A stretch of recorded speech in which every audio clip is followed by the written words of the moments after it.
Hey, wanted to hop on here before my interview with Dave Dameshek. I'm posting this episode on a couple different feeds to let you know that even though Press Play Podcast is over and the Orange is Oranger Cleveland Browns podcast and Cavs on the Break is no longer posting content, I'm still going to be releasing content over on the Chase Smith podcast feed. It won't be as consistent as the Orange is Oranger or Cavs on the Break, but I still have the same dynamic guests, the same engaging content, and the same Press Play energy that you have come to love.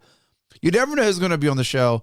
So head on over, hit subscribe, and join the conversation over on the Chase Smith podcast. In this episode, Dave and I talk about the 2025 NFL Draft and the current state of the Cleveland Browns and most of the current state of the Pittsburgh Steelers. I love having Dave on the show, and this conversation was a lot of fun. Enjoy the show.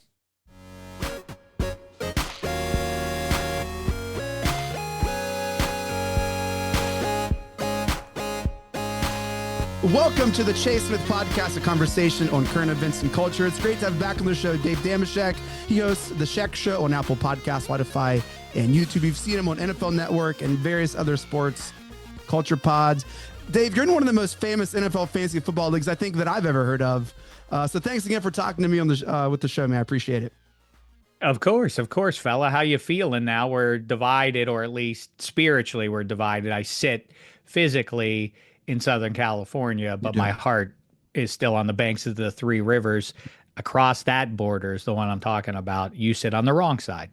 Yeah. Good to see you again. But maybe you're on the right side. As much as everybody's making fun of your team, I feel like they're also making fun of my team, but I'm not sure who's getting made fun of more this offseason. Your team, if you didn't hear, has 122 quarterbacks on it. So we can start there if you wish. But we can talk about you say pop culture, you say current events. I mean, nothing's really happening in the world otherwise besides football, so we may as well lean into nothing at all. Everything's totally fine. Nothing is falling apart. I feel like, Dave, the weekend was just a microcosm of both of our franchises. Just at a glance, we have different strategies going to quarterback, going into the draft, and I have so many thoughts. For the first couple days, I don't follow a lot of college football, but there were like 3 or 4 or 5 names that I knew going into the draft. And somehow the Browns had 2 chances and didn't take one of them. And I just feel like that is always how it is. And I felt like the Steelers, every pick is going to come back and haunt the Browns. And maybe that's just PTSD. But that linebacker from Ohio State that I know of because of Ohio, not because I watch Ohio State, that Sawyer guy, he's just a football player. You don't have to know a lot of football to say, hey, that guy is always making plays, big plays. And it is just fitting that he's going to be a Steeler.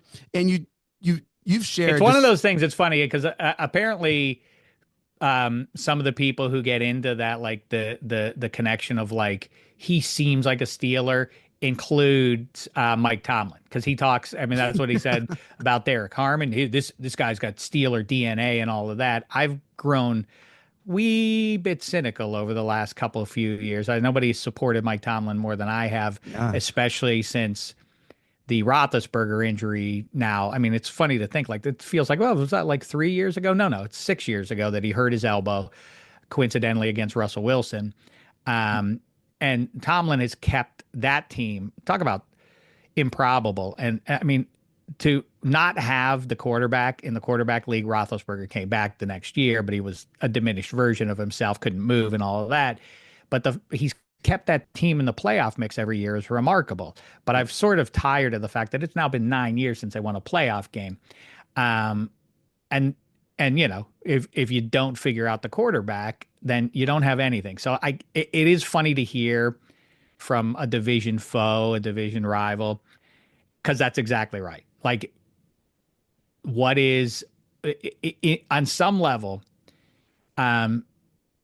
people talk about this, but like on some level, a play to play, you know, like, ooh, it's 4th and 3 against our team. Like, almost you should do what if you can empathize with the other sideline, you should do what they don't want you to do. Like, if you could tap into, but somehow you can feel that. And I love hearing like, ooh, as a Browns guy, I didn't like the guys the Steelers were getting, because it's going to be bad for us. I feel kind of the same way about you. I think, you know, the Browns, people make too much about, what type of fans and what type of football, what type of vibes they want from their teams based on what region of sports America they're in. I Yeah. push back on that. I laugh at Mhm. that, generally speaking.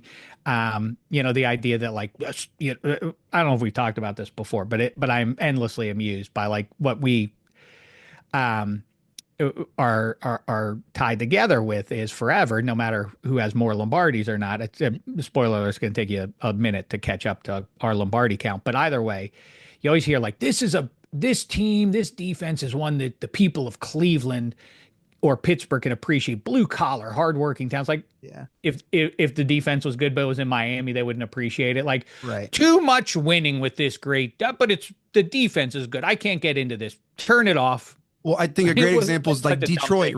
right? Dan Campbell is Detroit. He is Detroit. He like that is, I think, really recently on display. Like that is Detroit. He is Detroit. Now he's leading them, and they're great.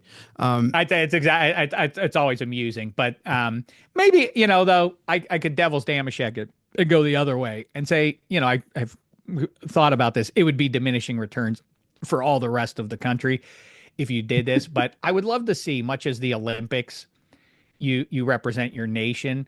It'd be cool if you represented your region, your immediate, sort of like what happened with St. John's basketball this year. It was sort of like Okay. everybody's got to be from the area. You're not like, oh, you're Texas A&M. Well, then by definition, you can't recruit in Oregon. You can Yeah. only recruit in an immediate area. It's fun to think about it until you start to look at it and you realize like it would be Miami versus Dallas versus Houston, and that would be and maybe LA would get in there, and us north of the Mason-Dixon line would be mere spectators Well, now watching you're the calling out the Sun Belt entire teams state play. of Ohio because they're proud of their football in Ohio, man. A Maybe lot if we of got the whole state. Maybe if it was the whole yeah. state, but I'll tell you, it's taken a dip if you kind of look at where the big Yes. prospects are coming out of. Our states have both dipped a little bit, but I do think.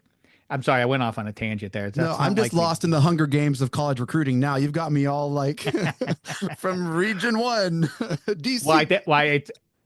By the way, I often talk about that. Like the people like you who don't like the college ranks. Like, how can you be interested in the draft? Then I always emphatic like I want that guy. How would you know? Like, are you just reading mock drafts in the fortnight run up to the draft and being like, well, that guy Daniel Jeremiah says he's good. I hope we get that. I Yeah. always am fascinated by like because at least I am connecting like, ooh, that guy from the Big Ten who I enjoyed watching or hated watching because he was mean to my team. Like, ooh, now he lands there. So at least it follows a larger storyline. That's a good point. And I think at least Browns fans have been conditioned from early as November to start looking at mock drafts. And so now you see players and games going on. That's true. And so you are like kind of aware and adjacent to what's going on, especially if you don't have a quarterback or you don't have a receiver. You're enough to know like what players are and who and where they're from and production, especially the end of season awards. But yeah, it's just a bunch of mock drafts and you're no better than anyone else. But which I get it. makes That's fine. It's funny because you say you don't have a quarterback, which is the core issue after the draft is now you have too many and we have too few in oh my Pittsburgh. gosh. But the first thing that the discussion pretty much from, I mean, maybe even before it actually the first pick was made, but certainly by like pick 10, the story that overwhelmed everything for the whole weekend and continues on is obviously the Shador Sanders story. Mhm. And it's too bad for any number of people, including Travis Hunter. It's funny. That was the second overall pick. And he is this potentially generational cat in that, you know, people keep saying Deion Sanders was the last guy to do it regularly. He didn't do it regularly. He didn't regularly line up at receiver. He did it periodically in special packages. The Yeah. guy who did do it semi-regularly was Roy Green of the St. Louis Cardinals with Neil Lomax. He was a defensive back and could return kicks and punts and everything, and then started catching passes, and then that overwhelmed his role as a DB, and then eventually he just turned it over and became, I think he led the league in touchdowns one year, in fact, and that was like 19, that's in the Wayback Machine because I'm an Yeah. old man, but 1983, 84, 86-ish Before kind of me. era. But like, Mm. so I started, I'm sorry, I got long winded there, but, and distracted, but like it makes sense for Jacksonville to want Travis Hunter from a splash standpoint. Obviously, these overly serious football men are only focused on that. But for what it matters, the southeast of football America is the region that is more focused on what happens on Saturdays than Sundays. Hmm. And so you have to win some of that audience a little bit every year. You can talk to the teams about that they're like, if we don't come out of the gate hot, people just tune us off and they SEC and ACC it up all the way. Yeah. Um, so Travis Hunter is a big winner for them from a marketing standpoint. And like the football of it, who cares? Like if you're the Jaguars sort of in your place in the hierarchy, just in terms of perception, I'm not even talking about how good you are. Aside from that, like that brand. By the way, have you ever noticed that the Jaguar is sick? He's got a turquoise tongue. Why? Who made that decision? Like, of all the things to make turquoise, of his tongue, Yeah. it makes him seem ill. He's unwell. He's Yeah. on his last days. It's a statement about the team. But I um, found, yeah, not to talk about mascots, but I like regional specific mascots. I don't know if there are a lot of Jaguars in Florida, but I'm not up to I my don't know about Jaguar. that. Yeah, I don't either. It's just it seems lame, but not as lame as the Panthers. Like, I mean, come on, Florida Panthers. Like, we have 17 Panthers already. We don't need enough. Yeah. Okay. Try again. Try again. The other one that is the underrated, terrible name is Predators. The Yeah. Nashville Predators. They're like, you get a hockey team, Nashville, Yeah. Tennessee, exciting time. Never would fly What, today. Like if they were like workshopping like mascot names, like Predators, no way. They're like going with Predators of any sport. Like, No, what? Listen, I mean, it must have taken them a combined 27 seconds to cook up Predators. They're like, yeah. okay, what do we want? We want to be a ferocious beast that everybody is Mhm. scared of, and if you ain't careful, it's gonna get you. But Okay, which one? which Correct. Predator does that describe? Like, Exactly. Yeah. I don't know. It's like it's 4:58 p.m. on Friday. Glenn, can we get out of here? Let's just go with Predator. Okay, Predators it is, and they There just was a left. It's like, moment.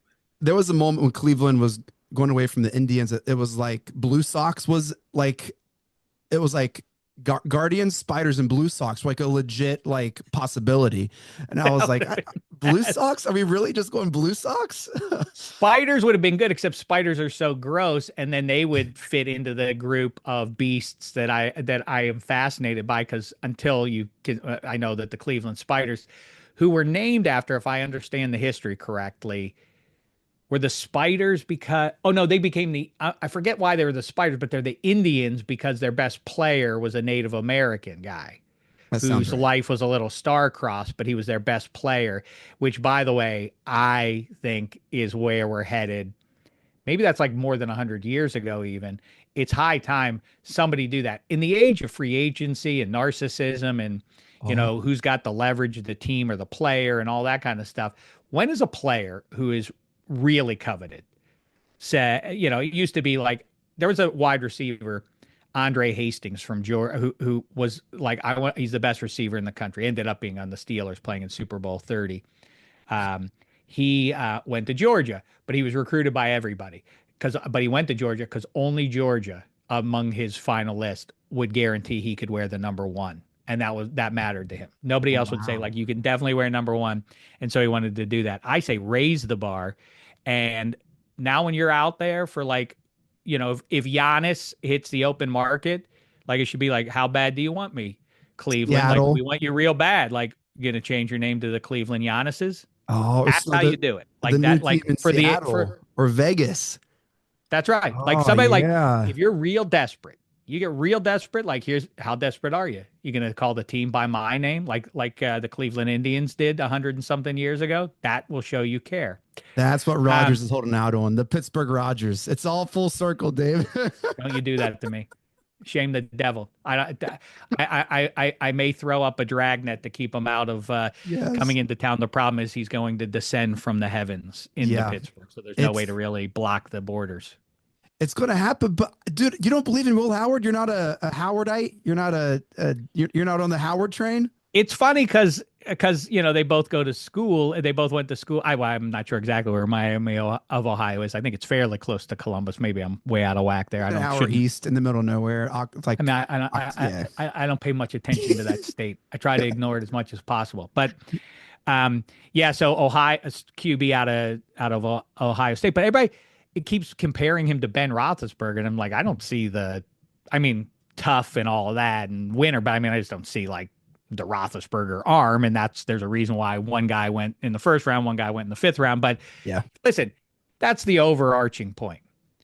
You gotta like, I mean, one, they should have taken Travis Hunter just for the splash. You're like a joke franchise. I know, Yeah. no offense to you or anybody who roots for them, No but I'm not taken. telling you None anything you don't taken. know. We deserve every single thing that comes our way. It's just like I get like that's the very sober move to make to load up to trade back a couple picks, but you're not in contention. And I get that six of one, half dozen of the other kind of approach is like, yeah, if we get two viable or plus starters, then it's worth it to trade that higher pick. But it's like, Yeah. you don't aren't you tired of being the punchline? Don't you want to take a big swing? If you have I don't know what he's going to be, but if he ends up being the biggest non QB star in the league, then it's like then we don't have to we don't have to feel such shame as Browns fans. Um, but I've said it before. I'll say it again to you.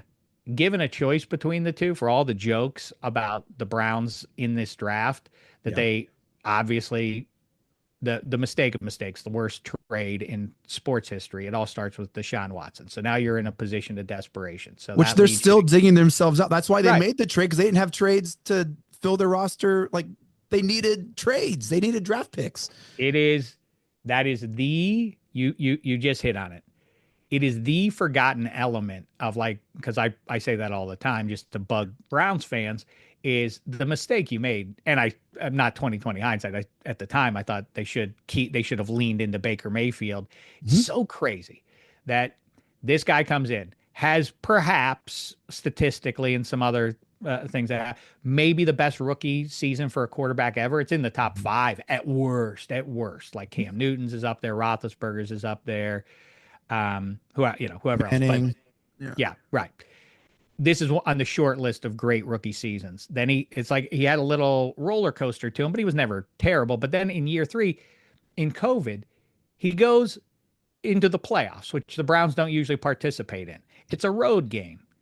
Their head coach has the COVIDs. Yeah. And so he's like, well, you can't go to the game. You got to sit in your basement. How can you win a game without your head coach being there on the sidelines? They make the trip across that border I mentioned. They Yeah. play the Pittsburgh Steelers, who are good usually in the playoffs. Their history is that this is when they do their best work, is in the postseason. Mhm. They annihilated the Steelers. Yeah. The reaction to that was, if I would have told you 18 months later, like, yep, they're going to run him out of town, or what do I have that math right? Maybe it was 2 years, but either way, he hurts his shoulder. And then they know he's got a bad shoulder. He almost beats the Chiefs the following week. I don't have to tell you that after he beats the Steelers. Oh, I mean, then we have a very different conversation if he makes one more drive and beats them. But either way, he hurts his shoulder, and everybody in the world knows it. But he says, I'm going to tough it out because that's what Cleveland needs. And, there were other, obviously, Josh Allen and Lamar Jackson and Sam Darnold, but they went with Baker Mayfield because of the vibes. Like, he had a chip on his shoulder, as does the football town Cleveland. Rightly has a chip on its shoulder, needs to prove something wrong. That described Baker Mayfield. And he was on his way to doing that. And just given the energy, it made all the sense in the world. And the discussion was, Baker's going to play himself out of a second deal because he's not playing well because he's got a bad shoulder. And Baker was like, I got to be out there for my team. Cleveland, I got to be out there for the city of Pittsburgh. For the city of Cleveland. And in a game against Pittsburgh, he almost rallied them, and he got knocked out of bounds late, and he gets up and he's throwing his first down, throwing his hand. 2 plays later, he threw an interception, and that's the Browns' experience. But nevertheless, Yeah. the Browns look at all this evidence of this guy toughing it out for the franchise, and they're like, well, let's move on. Let's get Deshaun Watson. You went out, and it wasn't you just got him. You gave up all those first-round draft picks. And then those first-round draft picks turned into people who play football. Yeah. And some of them were good at football. And then the Houston Texans got better, and the Browns continued to go down. But as it is now, so now you have at least 5 guys to deal with at camp. I don't know if somebody will, move on before then. But at least the rational approach is, it's the QB league. We have to find a QB or we're nowhere. And the Steelers were like, no, we're not playing that game because these guys aren't worth it. And the idea that people get swept up in, and it doesn't make a difference if you watch college football or not, if you're looking at mock drafts, is the thing everybody understands is these scouts are the ones who are telling you like, nope, nobody in this class that's worth it. Nobody here is worth it. Maybe they were right in 2022 about Kenny Pickett and the other QBs that year, that none of them ended up being worth it. By the way, we don't know yet if that's true of Kenny Pickett. We'll see. What I suspect he starts for the Browns in week 1. Um, but I think that their approach was like, well, we don't the world has acknowledged that this isn't a great QB class. Um, these are the people who, what was it, 8 years or so ago, also told the world like Mitchell Trubisky. This was the collective opinion. It wasn't one team. Mitchell Trubisky is better than Patrick Mahomes. Yeah. Everybody's heard about the Tom Brady thing, right? That he didn't get drafted in the first round. People heard, or in the second round, or in the third round, or in the. These are the same people who you listen to. Like, Yeah. oh, but they said it's not a good. But you need to get a quarterback. So like your backs are to the wall, and exactly what you just said. They have to dig themselves out of it because of their bad move with Deshaun Watson. Well, guess what? The Steelers made some bad moves too by letting Roethlisberger linger a little bit too long and and reaching for Pickett, and you jammed yourself up in this spot. But you still need to find that answer. Like this thing, like we think Derek Harmon has Steeler DNA. It's like great. That's like, to me, sort of like playing Monopoly Mhm. and obsessing over. I wish I could think of the names of the towns. There's Illinois Avenue, right? There's Yeah. Indiana, Illinois, and can't think of the other one. It's like Maryland, maybe? Kentucky. I think it's In isn't it- Kentucky, I think. yeah. There's the green ones. No, the green ones are good. Those are good. It's like The that's yellow North ones with Carolina, Marvin Gardens. Pennsylvania, and I forget the other green one. But Yeah. it's And then they Pennsylvania, wrap back down the purple ones, the powder Baltic. blue ones. Then you make the Yeah. left turn past the jail and all of that. Like, this is obsessing with like getting the orange ones. Yeah. We got Derek Harmon, we got the best. Like, I built Mhm. hotels on orange. I built hotels. They're like, yeah, but you can't win the game if you don't get Park Place or Broadway, man. Like, you gotta, or Yeah. you got to get one of those, or you ain't got nothing. And that is sort of the obsession with like, we have devoted time and energy to loading up on all the yellow places, and we have hotels on all of them. It's like you have no shot against the guy who has Park Place. Yeah. That's it. Like that's the way it's structured. Yeah. You're just you're banging your head against a wall trying to win without doing that. The evidence is in. Get a QB or you ain't nowhere. But not the Steelers. That's not the No, way they do it. Dave, we've talked back and forth for maybe going on 4 or 5 years, and I think that Baker Watson monologue might be the most mean thing you've ever done to me. Just like 5 to 10 minutes of, in case you forgot, Chase, let me just tell you what you had and what you have now, and how you've divided fans and just lost the ounce of credibility you had with anyone else. It's all. Let me just remind you, in case you forgot where you were, to how you like that. That was Think how crazy what they did. that was It very really is. uncalled for, Dave Dameshek. It's really wild that like, but why it's remarkable and Oh ironic and gosh, sad yeah. is that what they were doing was, and you see people do this sometimes, different, football college programs that get to like a midpoint kind of thing. Like, okay, we went 9-3, but if we want to win the national championship, we have to still make some more significant changes. Like, maybe you're just supposed to be 9-3. Maybe that's like based on your location and your competition. Like, you're just never going to do that outside of pulling an inside straight once every Mhm. 25 years or something like that. That's what the Browns did. It's like, hey, look, we've got some good players here, and we're on the like, but we Yeah. can be better. Like, what the hell are you doing? What are you It's doing, Browns? Why did you give away your first round, the guy who was your first overall draft pick? By the way that you give yourself credibility in that spot, when you're looking at like, in hindsight, maybe we should have taken Josh Allen and Lamar Jackson, because no matter how Mhm. good we think Baker Mayfield is, those two guys at least are a little bit better. Is you lean into it and you retain him for the long haul, and you try to win games that way. Um, Nope. it was just sort of so, and it would be one thing.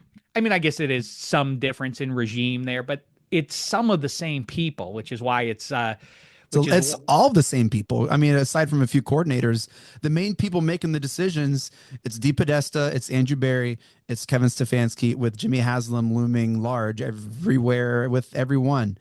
Um, Do you think that Jimmy Haslam, that's one of the little minor controversies. Do you think that Jimmy Haslam dictated to Andrew Barry and Stefanski, I want you to take Shador here in round 5? They had already taken Dylan Gabriel. The cutaway to the war room of them looking unhappy about it kind of tells the story. I do buy that they were probably like, hey, Mr. Haslam, I don't know if you heard, but Dylan Gabriel plays quarterback. And I don't know if you heard also, we have 3 other cats already in here. It just doesn't make any sense. But to the point, like, you don't know. No, everybody's talked themselves or have been talked into by other people, and then it becomes your own thought process that you think you know, like, well, none of these quarterbacks is worth it, but nobody knows. Nobody, yeah. you don't know which guy's going to work out. If you knew it, then you obviously Tom Brady wouldn't have been a 6th-round pick. That's the most glaring example. But Zach Wilson the other way. Like if anybody knew who's a good, who's a great QB mind is Kyle Shanahan. He drafted Trey Lance. He gets credit for making Brock Purdy good, and he deserves credit for it. But he also deserves a 50-50 sort of like, wait, you're the quarterback guy you're one of the like 5 was in QB guys in Cleveland. the He NFL, had Johnny Manziel. you wanted this guy? Like, this is the guy you wanted on your team? Like, he's remarkable because he made Matt Ryan an MVP and, has made, went to a Super Bowl with Brock Purdy, went to a Super Bowl with Jimmy G. But it shows you, like, that guy has an eye for it. And he didn't know that Trey Lance was like, don't draft that guy. So the idea that the people in Cleveland who've never had a quarterback and the people in Pittsburgh currently, not the people who wear the same color scheme on their 3/4 zip pullovers and whatever. This is a new group of people, not the ownership, but the people who, when the Steelers were at their heights, really Tomlin. I'm not knocking Tomlin. Obviously, it is remarkable to always to never put a losing product on the field. It's crazy to do that in the age of free agency and to do it without really having a quarterback. In a way, you deserve more credit. It's like, I'm not even going to go the easy route. The JV route is to get a good quarterback and ride him. Not me. I'm gonna show I don't need that. Yeah. But now it feels like sincerely that there's something in his ego that is insistent, or at least was the last few years, and now they're so backed against the wall that they're like, well, we're not taking a quarterback this year, but we'll try to load up for 2026 and all of that. But it's like, man, this situation exists because of that pigskin arrogance. Like, I'll win without a great quarterback. And I think he finally had his come to Jesus, which is like, maybe I just don't know what I'm talking about with this. Cause like Russell Wilson was not the right answer. And I leaned in hard to Russell Wilson, and that was not a good play.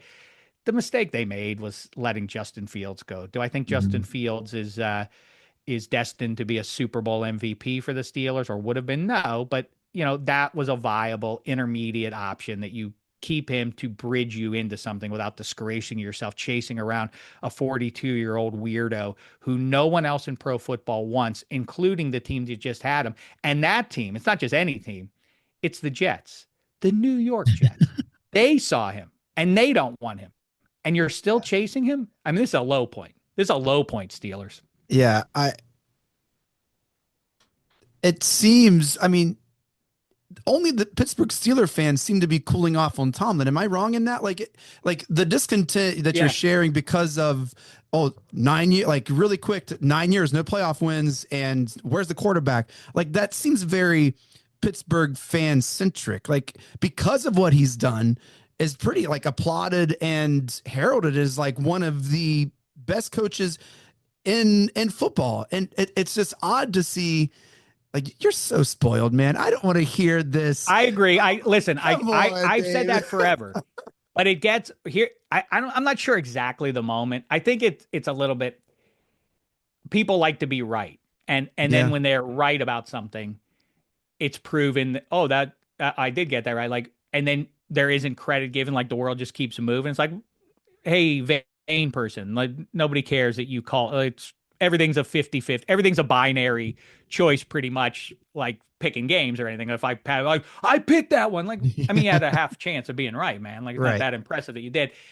I said in March of 24, when it really started to pick up, like, they're going to actually sign Russell Wilson. They're not just Mhm. meeting with him. They're actually going to sign him. And I said, this will be the first major unforced error for Omar Khan and Mike Tomlin. And by the way, just for the record, maybe part of it is this. I think nationally people don't know that Tomlin is the architect of the team. Is that understood nationally? Like, he's the I one who think it gets is. Yeah. I it. mean, Is it? Because I talked to a lot of people who are like, what's he supposed to do if they don't get him a quarter? Like, I don't know who they, he's the one who's saying he's Omar very much Khan the face of the executes. Steelers. There's no one else that you really know. It's Mike No, Tomlin. Omar Khan executes the contracts and so on, and does all that, does all the legwork. But Tomlin is like, we want that guy, not that guy. Not to say he is making unilateral decisions, but I'm Yeah. sure, like, when push comes to shove, they all weigh it.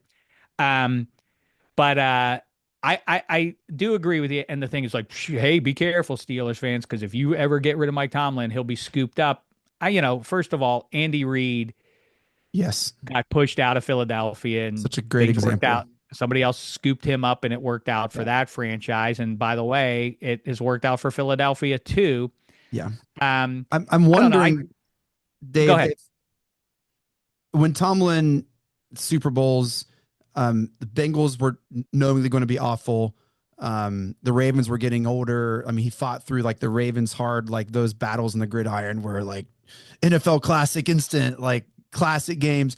But now in this division, I mean, the Bengals have Burrow, so they're always going to be frisky. The Ravens are always going to be premier. Like maybe there's a little less room for error for Tomlin now to like It's an feeling this pressure. interesting point. We have to have a quarterback because we're going to get past. And the thing that Tomlin has built so long, like this foundation, maybe isn't as strong going on year, 7, 8, 9. Like without this in this quarterback driven, this is all full circle, right? Bringing it straight back. Like in this quarterback driven league, like the Russell Wilson's on year 10 or 12, the Justin Fields who just isn't quite the it factor.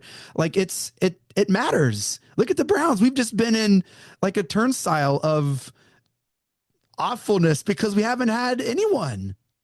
Well, it is a funny thing, and probably not a coincidence, that the Steelers, like the last 3 years, it's funny, they keep winning the draft, and people keep saying, "Oh, they won the offseason." And that used to be sort of paradoxically almost like or maybe not, maybe more like a curse, sort of like winning the par three tournament that they do at the Masters on Wednesdays. Like, anybody who wins that never wins the main thing. So it's like, well, then don't win that. Um, they get so they really do get high on their own supply, it seems. And Yeah. the Steelers I'm talking about, and Yeah. they have this guy, one of the guys who is in the brain trust is Andy Weidel. And Okay. Andy Weidel, who's from Pittsburgh, went to the Eagles for however many years, and really was the guy who built that foundation, loading up at the line of scrimmage, offensive line, defensive line, really dominate, beat up whoever you are if you control that, all the old cliches about football and all that kind of stuff, 3 yards in a cloud of dust, Mhm.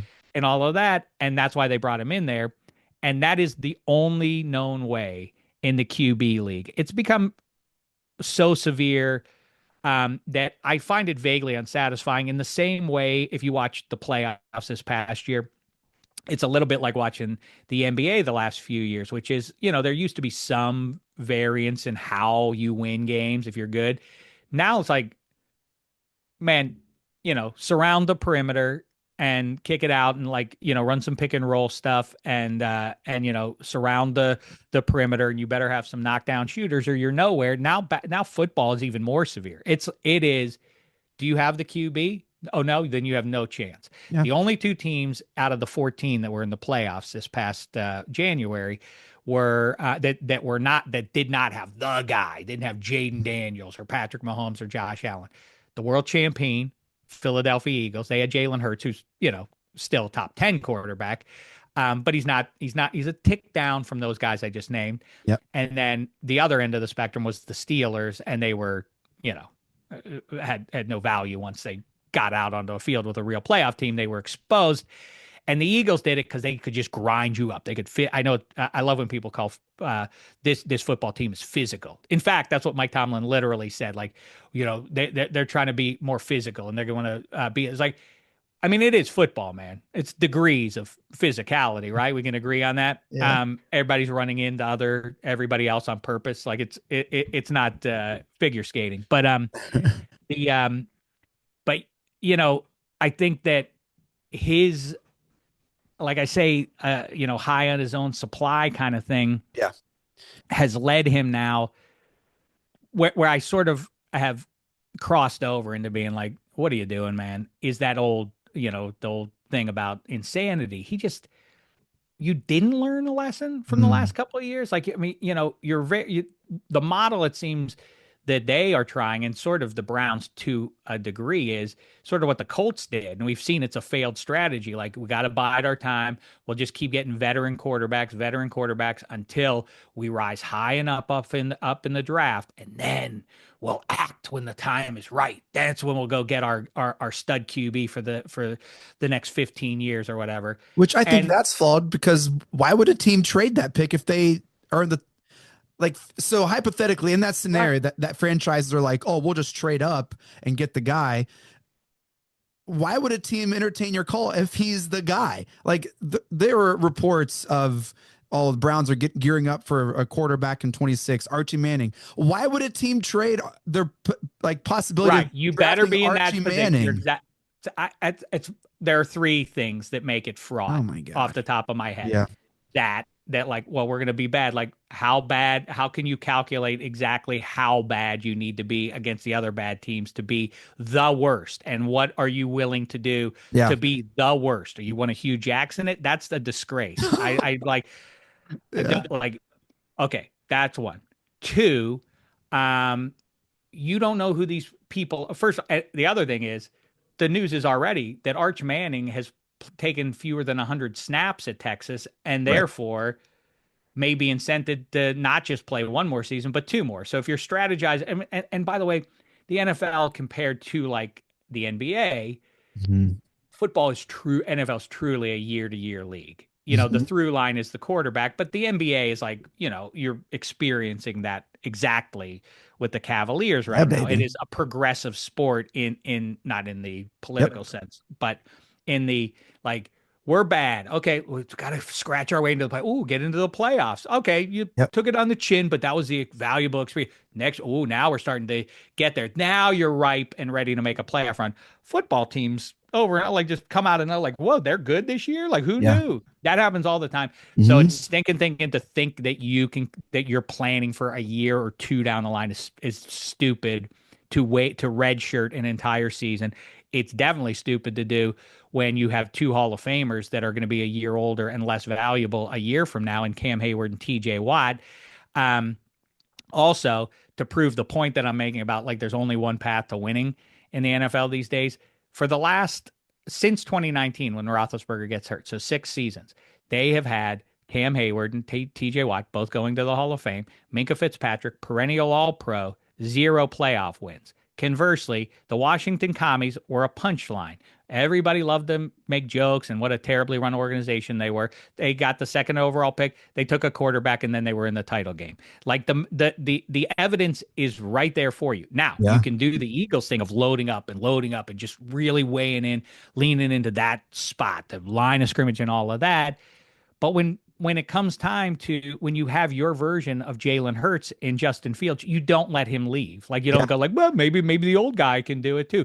And the one other thing I was going to say is with all this like calculation and you don't know if the kid's going to be back, and in 2021 the thing was don't take a quarterback this spring because the QB class is so great for 2022.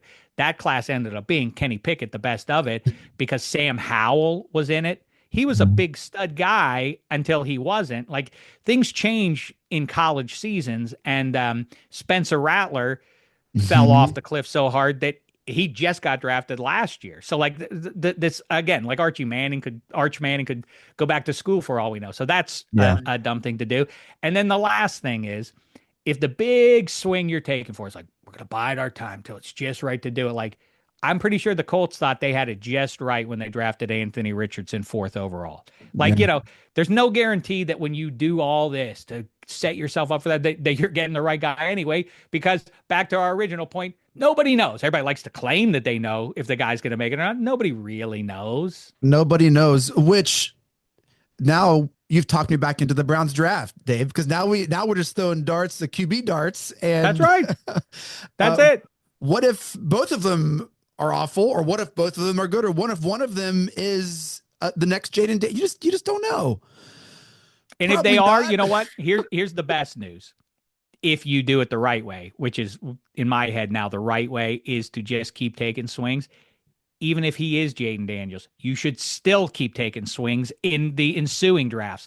Mm. I don't know if you heard Bill Belichick's gotten a little weird in the last year or so. Oh, we're not talking about that. Sorry, I was No, just I alerted don't want off to get yelled screen. at. Yeah. I don't want to get yelled at by his lady friend. But before that, he was a successful head coach. Mhm. And what he would do was he had the GOAT on his roster, and he kept drafting quarterbacks anyway. He Yeah. kept bringing them in.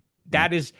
There are a lot of lessons in the first 20 years of the NFL, this millennium, that people should be looking at and being like, what was the secret sauce? Most of it is fairly simple what he was doing. Also, they were cheating in different occasions, but still, like there's a simplicity, like what voodoo is Belichick working up? It's like, Yeah. just look at what he's doing. Like he's going for it on fourth down. That's crazy. Like Yeah. it kind of makes sense. They only have to get a yard. So he's thinking like my team can push you for a yard and do that, and that'll work out for us. Now everybody does it.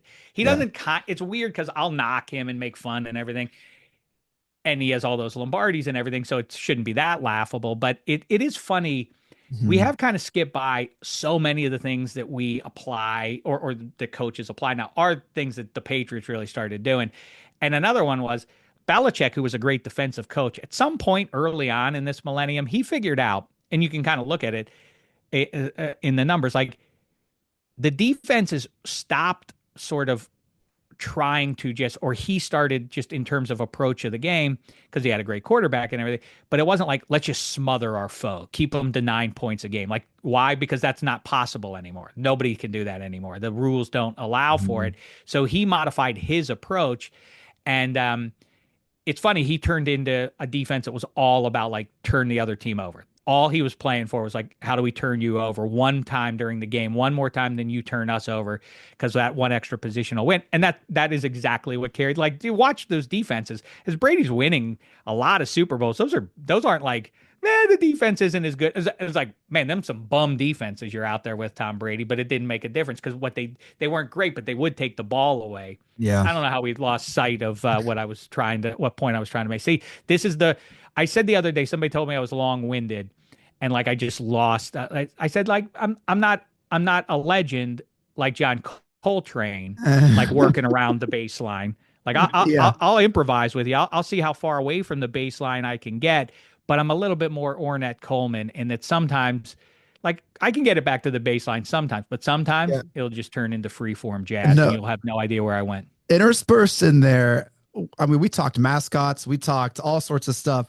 I think there's a little bit of acknowledgement of reality that maybe Tomlin could not be a coach of the Steelers the next 2 years. Like it, I I think think if they don't get this quarterback thing right, I think you're right. I think within that, I'd see a little Dameshek skirmish going on. Like what, and then what happens, Dave? Then this, you know, lauded franchise of stability, and like then what happens? And then you're just like one of us, man. Just like one of Yeah, us. No well, quarterback, new coach, and welcome to the basement, baby.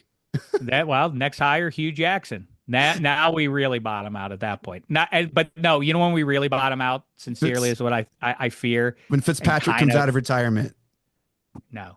Oh, What I think is realistic is that the schedule makers are looking at things, and they backloaded the schedule maybe a little bit mhm. too much in 24, so that most of the divisional games were late season. Still some early ones. I bet you that they put the Browns and Steelers on the schedule early on.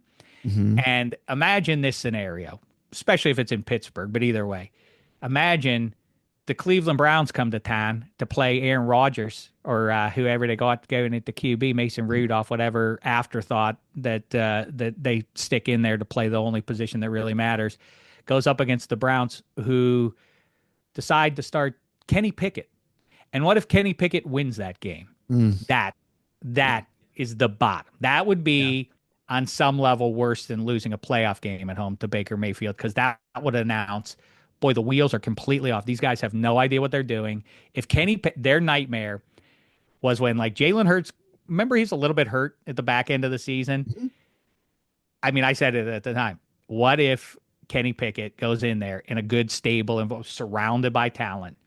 Yeah. And takes him on a deep run. Like, that will be so embarrassing. And so it would be if like Kenny Pickett gets in there and he has a chance to win the gig. I predict it's Shedeur by mid-season or so, if not to start the season. But I bet you Kenny Pickett gets a long look. I bet you I bet it comes down to those two. It's Shedeur or Pickett out of the 5 who gets the gig. I would have agreed, but I think bringing in Flacco, I think he's penciled in day one, and Pickett is the backup, and they'll have Shedeur and the Oregon quarterback, Dillon Gabriel. It's hard because he's got a his surname, his first name is a surname, and his first name is his surname is a first name. We got a lot of that going on. Yeah, rapid fire here. Who's more likely to get fired first, Mike Tomlin or Kevin Stefanski? Stefanski. The Steelers don't fire head coaches very often. What's most likely to happen? Aaron Rodgers, quarterback of the Steelers, or Deion Sanders, coach of the Browns? Well, Rodgers, I think, is pretty close to a done deal. So sadly, I will have to say that guy on the banks. Who wins the playoff game first before the other Browns or Steelers? I'm not playing your game, friend. I'm not doing that one. I don't know. Like what year will either of us still be around to see it is the better question. Gotcha. That's probably the right answer. Dave, I always love talking with you. I feel like we could just talk about whatever for however long. But thank you for coming on the podcast, man. Let's plug some of your stuff. Where can we watch? Listen, you just had a clip go viral talking about Browns Steelers draft. It was great. Tell us where we can catch you. Just track me down social media. My last name, Dameshek, or YouTube. Shek Show YouTube. If you can subscribe there, that's a big solid that you'd be doing us with that one. But listen, man, always a pleasure to catch up with you. It's been way too long, which is on me for doing that. But you remain one of the real nice people in the biz. So it's always fun to catch up with you and bounce off you a little bit. Well, that's very kind. And that does it for this episode of the Chase Smith Podcast. Thank you all so much for downloading and listening. Shouts to our sponsors, which is no one. Message me if you want to be featured here among many other spots on this podcast. If you enjoyed today's episode, please leave a review, add a rating, help others see this show. It doesn't really do much other than just help others say, oh yeah, that's a great show. Dave, final thoughts here before we log off. Battle for third place commences. Once training camp, once they head off to training camp. I will say here's a little bit of sunshine because misery loves company. I heard I haven't found that actually works that well in my life. Like, I don't care that you're sad. Like, it doesn't change my sadness or pick me up in either direction. I don't think the Bengals had a great draft. I think that the Shedeur thing obscured everything, and nobody's really paying much attention. The Bengals, like, best offense in the world, but you saw that 6 months ago. They didn't get into the playoffs. I don't think they did that much to fix the defense, really. So maybe they'll be bad. Maybe it'll just be a one-team division. They're really towing the Dameshek QBs all we got, kind of. Like you talk about, that's their strategy. He wants his receivers. We got to sign him. Like, yeah, we have to field 11 guys out there. Well, maybe one of those receivers can chip in a little bit, play some DN for us. Yeah. Well, worst of luck to you. And I always enjoy talking. And we'll see you maybe week 1. Who knows? Can't wait. All right. Thanks, Dave. Thanks, Alex.